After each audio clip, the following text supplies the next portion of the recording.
साथियों, आज 22 मई है और आज सारी ट्रेड यूनियनों ने राष्ट्रव्यापी विरोध दिवस मनाने का फैसला लिया है। आज बहुत सारे सवाल हैं जिनको लेकर के देश भर के सारे ट्रेड यूनियन मैदान में हैं। लॉकडाउन का समय है, इसलिए सारे ट्रेड यूनियन लॉकडाउन का पालन करते हुए आज विरोध प्रदर्शन कर रहे हैं।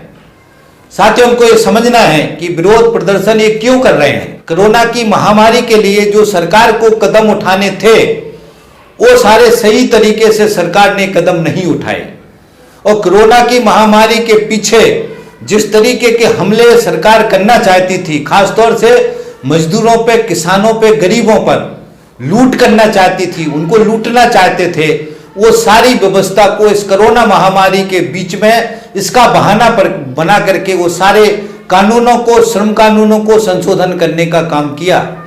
सबसे बड़ा बहस यहां से शुरू हुआ जब इस सरकार ने सही तरीके से कोई भी आर्थिक पैकेज मजदूरों के लिए नहीं घोषित किया। पूरा लॉकडाउन का समय निकल गया, अंत में 20 लाख करोड़ की घोषणा की, जिस घोषणा के बारे में हमने एक सीरीज बनाई है और मैं अपील करूंगा कि हमारे चैनल पर प्ले लिस्ट में वो सीरीज है। आप आत्मनिर्भर भारत के नाम से आपसे अपील करूंगा कि उस जो घोषणा की है 20 लाख करोड़ की, उस बजट की सच्चाई क्या है उसके अंदर विस्तारित है। अब दूसरा जो श्रम कानून वाला सवाल है, श्रम कानून का जो बदलाव का मुहिम है ये मोदी की सरकार पहले से चला रही थी।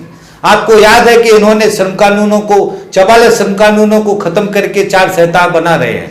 आपको यह भी याद होगा कि इन्होंने 2018 में फिक्स टर्म कानून बनाया, जिसके बाद से स्थायी नौकरी, जो परमानेंट नौकरी का अधिकार था, वो करने का जरूरत खत्म हो गया।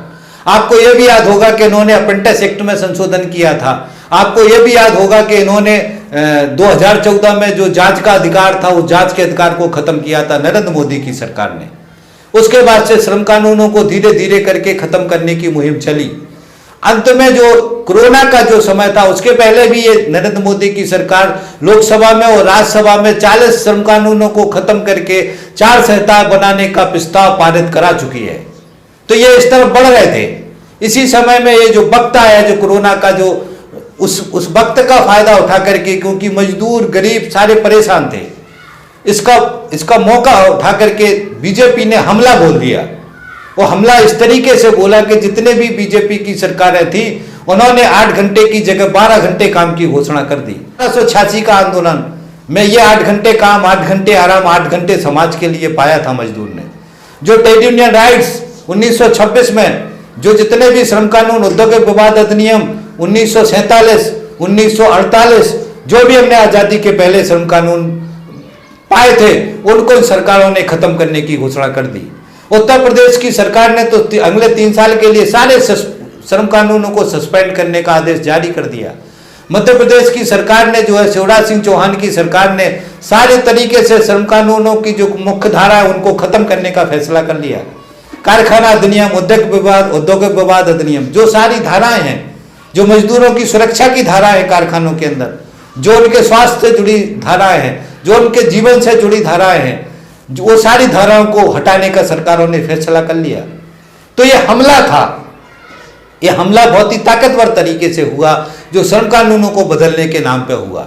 और इस हमले के वजह का परिणाम क्या निकला साथियों, कि लाखों, ये तो 20 लाख करोड़ का पैकेज घोषणा किया, कई 100 लाख करोड़ का जो पैसा है वो पूंजीपति के खजाने में चला गया। हमको समझना है साथियों, जिस श्रमिक को 50,000, 60,000 रुपए वेतन मिलना चाहिए, जो हमारे बच्चे हैं जो डिग्री डिप्लोमा करके कारखानों में नौकरी के लिए जा रहे हैं, उन बच्चों को 50,000, 60,000, 80,000 इतना महीने का वेतन मिलना चाहिए। वो बच्चे आज 10,000, 12,000 में काम करने को मजबूर हैं।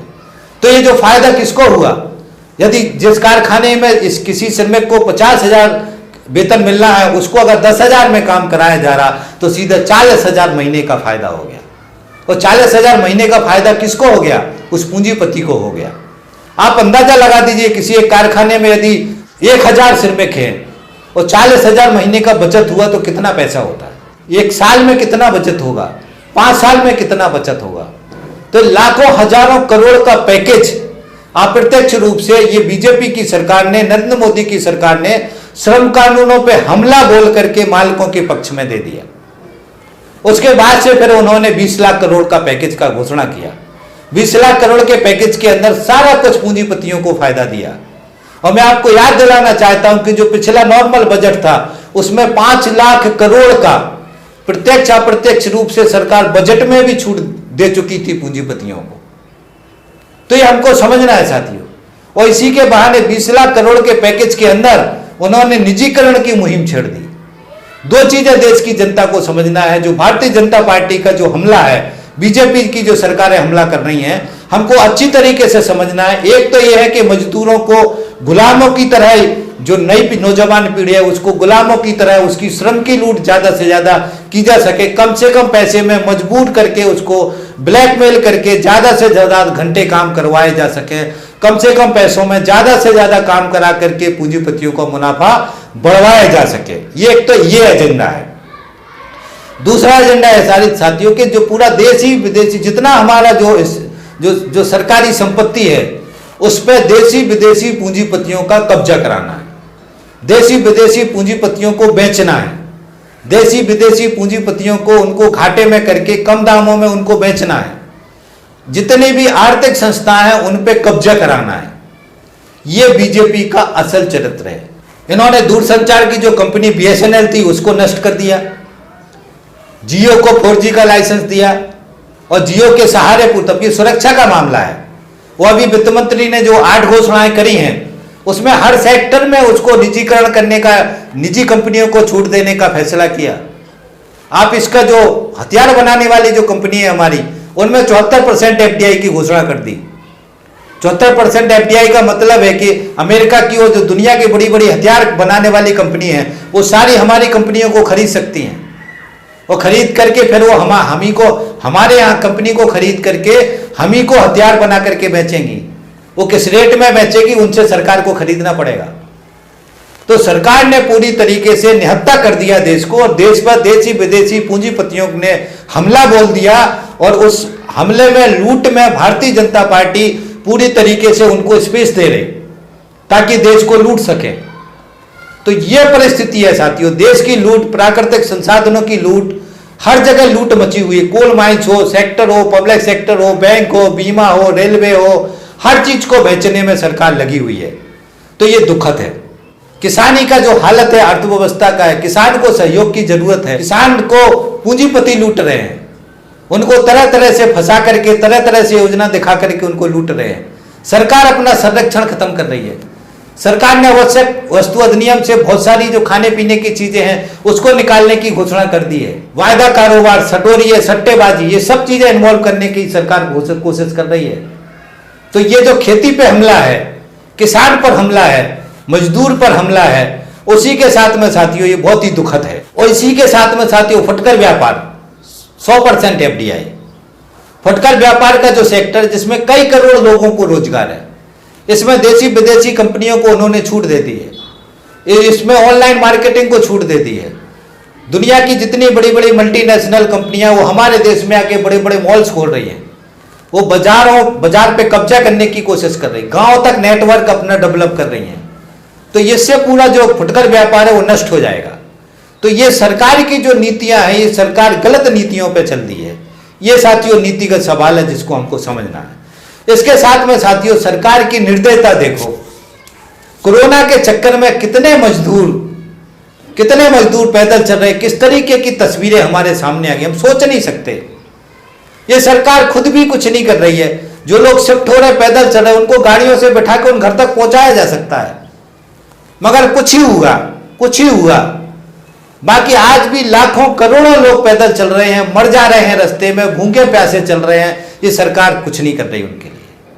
और साथ में विडंबना देखो कि जो अभी एक उत्तर प्रदेश का भी चल रहा है, जो कांग्रेस ने जो है कुछ गार्ड बसों को देने का घोषणा किया, तो चलो ठीक है कोई भी दे रहा है, उनको सरकार ने नहीं चलाने दिया, और सरकार खुद भी नहीं कर रही। उत्तर प्रदेश का तो हालत है कि बॉर्डर पे लठ पड़ रहे उत्तर प्रदेश के लोगों पे। तो पूरी व्यवस्था जो थी, इस व्यवस्था को छिन्न भिन्न कर दिया। पूरी तरीके से लोगों को रोजगार चले गए। आज कम से कम 15 से 20 करोड़ जो लोगों के रोजगार चले गए हैं। गांव में लोग पहुंच गए हैं, गांव में रोजगार नहीं है, तो ये कैसे जीवन जिएंगे सारे लोग। तो देश की भयावह स्थिति है, और ऐसी स्थिति में सरकार सिंपल फार्मूला है कि हमको जनता को ताकतवर बनाना है, तभी रोजगार चलेंगे। जनता के पास कुछ पैसा होना है, जब पैसा होगा जनता के पास तभी ये वो खरीदने की क्षमता होगी, तभी वो सामान खरीदेगी। जब जनता की सामान खरीदने की क्षमता होगी तब वो फैक्ट्रियों में सामान बनेगा। अब फैक्ट्री मालिकों को चाहे जितना छूट दे दो, अगर बाजार में मांग नहीं बढ़ेगी तो ये सामान नहीं बना सकते। बना लेंगे तो बना के अपने बाजार में पटक लेंगे, उसको खरीदने वाला नहीं होगा। तो सिंपल सा बात है साथियों कि आज की जरूरत यह है कि ज्यादा लोगों को रोजगार मिले और मजदूर की, आम जनता की खरीदने की कैपेसिटी हो। यह आज की तारीख में जरूरी है, जिसके लिए सरकार कोई कदम नहीं उठा रही। तब की सरकार को साथी करना यह चाहिए कि जो ये नौकरियों से निकालने का काम चल रहा है ये रोकना चाहिए। जो काम के 12 घंटे की सरकार ने घोषणा करी उसको 6 घंटे करना चाहिए, ताकि 24 घंटे में 4 आदमी को रोजगार मिले, ताकि ज्यादा लोगों को रोजगार मिले, ताकि जनता को ज्यादा लोगों को पैसा मिले, ताकि ताकतवर तरीके से खड़ी हो सके। दूसरा साथियों, जिस तरीके से नौकरियों से हटाया जा रहा है, जिस तरीके से अस्थायी जो बच्चे हमारे निकल रहे हैं स्कूलों से, कॉलेजों से, इन बच्चों को, नौजवान पीढ़ी को स्थायी नौकरी चाहिए, परमानेंट नौकरी चाहिए। ये परमानेंट नौकरी का जो अधिकार खत्म कर दिया, लूट कर राज कायम कर दिया, इसको खत्म करना पड़ेगा। जब परमानेंट नौकरी मिलेगी तब उसको लोन मिलेंगे, तब उसको सरकारी सुविधाएं मिलेंगी, तब उसको बैंक लोन देंगे, तब वो घर बना पाएगा, तब वो सामान खरीद पाएगा। इस तरीके से जो नौकरी है, ठेकेदारी में है, फिक्स टर्म में है, इसमें तो जीना मुश्किल होगा। तो ये सुधार है। किसानों को जो है उनको समर्थन मूल्य मिले, उनको समर्थन मूल्य पे खरीदी हो, उनके जो कर्जे हैं खेती के लिए कर्जे में उनको राहत दी जाए। किसानों को भी राहत देने की जरूरत है। तो सरकार जो असल में देश की जनता के लिए और देश को, अर्थव्यवस्था को बढ़ाने के लिए जो कदम उठाने चाहिए वो सरकार कदम नहीं उठा रही। 7,500 रुपये महीने का, 4 महीने का डालने का कोशिश के लिए ट्रेड यूनियनों ने मांग उठाई, मगर ये सरकार ने सुना नहीं उसको। तब कि उसका कुल जो बजट हो रहा था, प्रवासी मजदूर भरों को भी अगर डाल देते तो भी 3 लाख 4 लाख करोड़ के आसपास आ रहा था। तो अब ये बजट 20 लाख करोड़ की घोषणा कर दी आपने उद्योगों के लोन देने के लिए, मगर जो श्रमिक हैं, जिनको जरूरत है, जो परेशान है, उनके लिए आपको 2 लाख 3 लाख करोड़ नहीं है कि सीधे आप उनके खाते में पैसे डालें। तो ये सरकार की साथी नीयत है, जिसको साथी हमको समझना। तो ये विरोध दिवस जो आज मना रहे हैं, इसमें सारे साथियों से गुजारिश है, जागरूक हो जाए हमारे साथी, खड़े हों, असल मुद्दों पे खड़े हों। और आज की तारीख में समझना है साथियों कि हमको जाति पे, धर्म के नाम पे जो ये लड़ाई झगड़े दंगे फसाद चल रहे हैं, इससे बाहर निकल जाओ। ये लड़ाई झगड़े दंगे हो इसीलिए रहे हैं ताकि आप असल सवालों से भटक जाएं। और जो देश की भयावह स्थिति है, इसके खिलाफ लड़ना पड़ेगा साथियों को, हमको खड़े होना पड़ेगा। जो सरकार ने श्रम कानून खत्म कर दिए हैं या खत्म किए जा रहे हैं, इनको रिकवर करने के लिए हमको लड़ना पड़ेगा। देश की जनता को निकलना पड़ेगा, देश के नौजवान को निकलना पड़ेगा। जब तक हम खड़े नहीं होंगे, जब तक हम लड़ेंगे नहीं, तब तक हम विरोध करेंगे नहीं, तब तक ये बदलने वाला नहीं साथियों। हमारी दुर्दशा ऐसे होने वाली। और एक बात अच्छी तरीके से समझ लो, जब तक स्थायी नौकरी नहीं होती उस श्रम की कीमत नहीं बढ़ेगी। 21,000 रुपये महीने का न्यूनतम वेतन हो, स्थायी नौकरी हो, किसान को राहत हो, व्यापार जो फुटकर व्यापार है इसमें जो देसी विदेशी कंपनी जो घुसाई है इनको यहाँ से भगाया जाए, ये सारे संरक्षण करना पड़ेंगे। इसके लिए लड़ना पड़ेगा। ये नीतिगत लड़ाई है जिसको हमको साथी समझना है। तो ये जो आज का विरोध दिवस है, इसमें सारी चीजों को समझने की जरूरत है साथी। इसमें मांगे क्या है? मांगे वही है, श्रम कानूनों को जो खत्म किया है उनको वापस करो, प्रवासी मजदूरों को उनको घर पहुंचाने की व्यवस्था करो, और पुलिस जो डंडे मार रही, जहां देखो वहां गरीब आदमी मिला दे लठ, ये सारा बंद करो। उसके साथ में राशन की जो घोषणा की आपने, 2 महीने की घोषणा की है। हमारी इसमें मांग ये है कि ये 35 किलो परिवार को राशन मिले और उसको जो है हमेशा मिले। अब तीसरी, लॉकडाउन के समय में जो मजदूर हैं उनको सबको वेतन दिया जाए। बड़ी संख्या, प्रधानमंत्री ने घोषणा कर दी, उसके बाद भी बहुत सारे कारखाने मालिक के जिसको जो ईंधनों का वेतन नहीं दे रहे हैं, ये वेतन दिया जाए। साथ में सरकार ने पहले घोषणा की थी कि इस समय का, एक मध्य प्रदेश की बात बता रहा हूं मैं आपको, यहाँ की सरकार ने ये 23 तारीख को एक सर्कुलर जारी किया था जिसमें लिखा था कि सारे लोगों को वेतन देना है। फिर 6 मई को एक घोषणा करी दूसरे सर्कुलर में कि ये कारखाने चालू हमने कर दिए हैं, जो कारखाने में बुलाया जा रहा है और चाहे वो नहीं आ रहे श्रमिक, चाहे कोई सा भी जोन हो, तो उनको काम नहीं तो वेतन नहीं के आधार पर उनको वेतन काट लिया जाए। अब ये सरकार की ऐसी हालत है कि अगर रेड जोन में कोई बंदा है, अब लौट के आ रहे तो 14 दिन के लिए क्वारंटाइन कर दिया, तो अब तो उसका मजबूरी है ना, तो अब कैसे जाएगा ड्यूटी हो। तो इस तरीके के जो ये सरकार घोषणा कर रही है, पहले कुछ घोषणा कर रही थी, बाद में उनको तनख्वाह काटने का छूट दे दिया। तो ये जो आदेश दे रही है सरकार, इनको वापस करे, खत्म करे। उसके अलावा साथियों एक जो अभी प्रमुख तरीके से जरूरत है, जो हमारे ड्राइवर्स हैं, असंगठित क्षेत्र के लोग हैं, ड्राइवर्स हैं, कंडक्टर्स हैं, हेल्पर्स हैं, हम्बाल हैं, पल्लेदार हैं, तुलावटी हैं, निर्माण श्रमिक हैं, बहुत सारा बड़ा सा खेत मजदूर हैं, इतने सारे लोग हैं जो असंगठित क्षेत्र के मजदूर हैं, जिनकी बड़ी संख्या है। इनको कहीं से पैसा नहीं मिला। ये जो मजदूर है संगठित क्षेत्र के, इनको 7,500 रुपये महीने के हिसाब से अप्रैल से लेके अगस्त तक, अप्रैल से अगस्त महीने तक तो सहयोग करो। इतने महीने सहयोग करोगे तो ये इनको थोड़ा सा जीने का जो उनका संसाधन है वो जुटा पाएंगे, और उसके बाद से वो अपना काम धाम कुछ करके आगे जीवन चला पाएंगे। तो ये मांग है इस आंदोलन की। कोरोना वायरस में जो लड़ाई हो रही है, उसमें आशा सहयोगिनी और आंगनवाड़ी कार्यकर्ता सहायिका, इनको इस ड्यूटी पे लगाया हुआ है सरकार ने कि कौन से लोग हैं चिन्हित करने के लिए।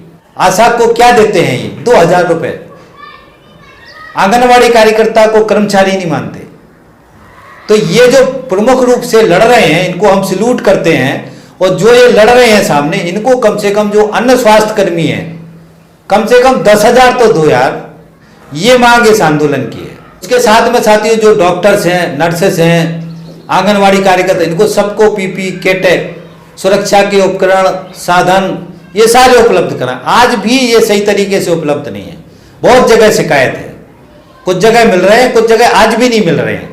तो सरकार इसको सुनिश्चित करे, क्योंकि कोरोना भी खत्म नहीं हुआ है। सबसे ज्यादा जो संख्या में कोरोना के मरीज अब बढ़ रहे हैं, क्योंकि सरकार ने इसको खोल दिया है तभी सभी जगह, आगे और बढ़ने वाले, इसलिए इनकी सुरक्षा बहुत जरूरी है। उसके अलावा साथियों इसमें जो कहा गया है कि 8 क्षेत्र जो निजीकरण की मुहिम है सरकार की, इसको सरकार वापस ले। सार्वजनिक कंपनियों का निजीकरण हमारे देश के हित में नहीं है। जो हमारे PSU है, बैंक है, बीमा है, इंडियन ऑयल कॉर्पोरेशन है, बहुत सारी जितनी NTPC है, बहुत सारे हैं, सब बर्बाद कर देना चाहते हैं। सब निजीपतियों, जितने हमारे डिफेंस के हैं, स्पेस के हैं, सबको सब कुछ बर्बाद कर। तो ये जो सरकार कर रही, गलत कर रही है। सरकार को ये निर्णय वापस करना चाहिए, सरकार को ये निर्णय निरस्त करना चाहिए, गलत निर्णय है, इसका विरोध करना है हम सबको साथियों। ये मांग इस आंदोलन की है। अंत में साथियों जो प्रमुख किसानों की मांग है कि न्यूनतम समर्थन मूल्य पे खरीदी हो। एक तो न्यूनतम समर्थन मूल्य जो तय होना है उस तरीके से तय नहीं है, मगर सरकार ने जो तय कर दिया है उस पर तो खरीदी हो उसकी पूरी फसल। तो सरकार उस पर भी पूरी फसल को खरीदी करने को तैयार नहीं है। निजी कंपनियों को छोड़ दिया, निजी कंपनियों को छूट दे दी कि आप गांव से खरीदो, और निजी कंपनी 30 से 40% कम दामों पे किसानों का जो समर्थन मूल्य से नीचे है वो खरीदी कर रहे हैं। तो लूट का जो सरकार ने घोषणा किया है, छूट दिया है, इसको सरकार वापस करे, और सरकार जो न्यूनतम समर्थन मूल्य है उस पर किसान की पूरी फसल की खरीदी हो, सरकार ये सुनिश्चित करे। तो ये भी मांग इस आंदोलन की है। तो इस तरीके से साथियों ये बिल्कुल महत्वपूर्ण मांगे हैं, और ये मांगों पे लड़ना, इकट्ठा होना हम सबका जिम्मेदारी है। यदि हम संघर्ष नहीं करेंगे साथियों तो हमारा जीवन तबाह हो जाएगा। इस बात को साथियों हमको समझना है। तो आपको अंत में इस विरोध दिवस पर आगाह करते हुए, बताते हुए, समझाते हुए, और आगे ये कहते हुए कि तैयार हो जाओ, आगे हमको बहुत बड़ा लड़ाई लड़ना है, बहुत बड़ा संघर्ष करना है अपने जीवन को बचाने के लिए, यही आह्वान करते हुए आज का जो ये विरोध दिवस है इसको सफल बनाओ। सरकार से हमारा निवेदन है कि जो मांगे ट्रेड यूनियन ने उठाई हैं इस पर सरकार विचार करे, और सरकार इन मुद्दों को माने, इन मुद्दों पे कार्रवाई करे। ये हम सरकार से अपील करते हैं, निवेदन करते हैं साथियों। तो अब इसी आशा उम्मीद के साथ कि इस आंदोलन के माध्यम से जो हमने मुद्दे उठाए हैं इसको आप समझेंगे, वो आने वाले समय में हम इस सरकार को इन गलत नीतियों पे जो सरकार चल रही है उस पर दबाव बनाकर उसको वापस सही नीतियों पे लाने के लिए हम मजबूर करेंगे। इसी आशा उम्मीद के साथ सभी साथियों को इंकलाब जिंदाबाद, दुनिया के मेहनत करने वाले एक हो, CITU जिंदाबाद।